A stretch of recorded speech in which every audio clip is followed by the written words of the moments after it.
Hi friends, இன்றைக்கி சிறகடிக்க ஆசை பாப்போமா பார்க்குறதுக்கு முன்னாடி சேனலை எப்பயும் லைக் பண்ணுறவங்க லைக் பண்ணிக்கோங்க, சப்ஸ்கிரைப் பண்ணாதவங்க சப்ஸ்கிரைப் பண்ணிக்கோங்க.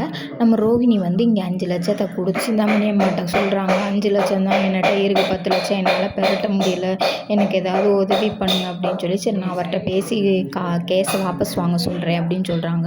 பார்த்திங்கன்னா இங்கே போலீஸ் ஸ்டேஷனில் முத்து மீனாவும் வந்திருக்காங்க. அவங்க அப்பா போட்ட கையெழுத்தை கொடுத்து மனோஜை கூட்டிகிட்டு போவோம்ட்டு.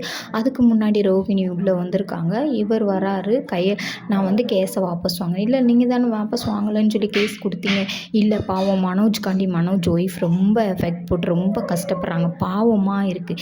இதே மாதிரி ஒரு ஒய்ஃப் கிடைக்கிறதுக்கு மனோஜ் கொடுத்து வச்சுருக்கணும் அப்படின்னு சொல்லி சிந்தாமணி அம்மா சொன்ன மாதிரியே இவர் சொல்லிடுறாரு.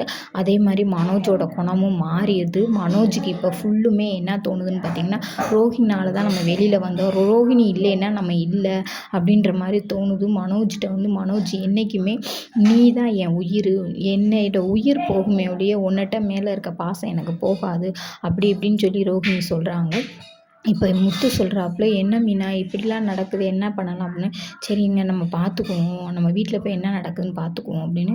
இப்போ மனோஜ் வந்து சொல்கிறாப்புல, ரோஹிணி இல்லைன்னா நான் வெளியிலே வந்திருக்க முடியாது, அப்போ நாங்கள் செஞ்சதெல்லாம் நீங்கள் என்னடா செஞ்சீங்க, ரோஹிணி தாண்டா 5 லட்சத்தை கொடுத்து என்னை காப்பாற்றி கூட்டிகிட்டு வந்திருக்கு, நீங்கள் ஒன்றும் பண்ணலை அப்படின்னு சொல்லி சொல்கிறாங்க. சரி நீ ரொம்ப பண்ண வேணாம், நீ காருக்குள்ளே ஏறி வீட்டுக்கு போவோம் அப்படின்னு சொல்கிறாங்க.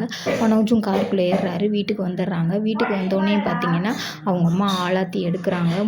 தலை முழுகிட்டு வா அப்படின்னா, நான் முழுகணும் நீங்கள் முழுகுறீங்களா அப்படின்னு மனோஜ் அப்பா சொல்கிறாரு.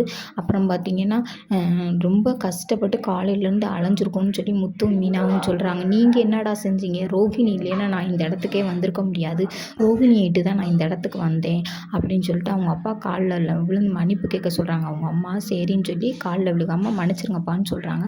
அப்போ இவ்வளோ நேரம் நாங்கள் போட்ட எஃபெக்ட்லாம் உங்களுக்கு தெரியலையா, ரோஹிணி வந்து பேசுனது மட்டும்தான் தெரியுதா அப்படின்னு சொல்லி மீனா கேட்குறாங்க. அதுக்கு மனோஜ் சொல்கிறேன், நீங்கள் என்ன எஃபெக்ட் போட்டிங்க, 5 லட்சத்தை கொடுத்து ரோஹிணி தான் என்னை காப்பாற்றிருக்கா, இல்லைன்னா நீங்கள் என்னையால் எதுவுமே செஞ்சுருக்க முடியாது, அவனுக்கு என்ன அவனுக்கு ஒரு பங்கு வரும் அப்படின்றதுக்காண்டி அவன் எடுக்கிறியான், என்னைய எடுக்க ட்ரை பண்ணுறியான் அப்படின்னு சொல்கிறாங்க. இதோட நாடகம் முடிஞ்சிருச்சு. ரோஹிணி மேலே தப்பே இல்லாத மாதிரி சொல்கிறாங்க.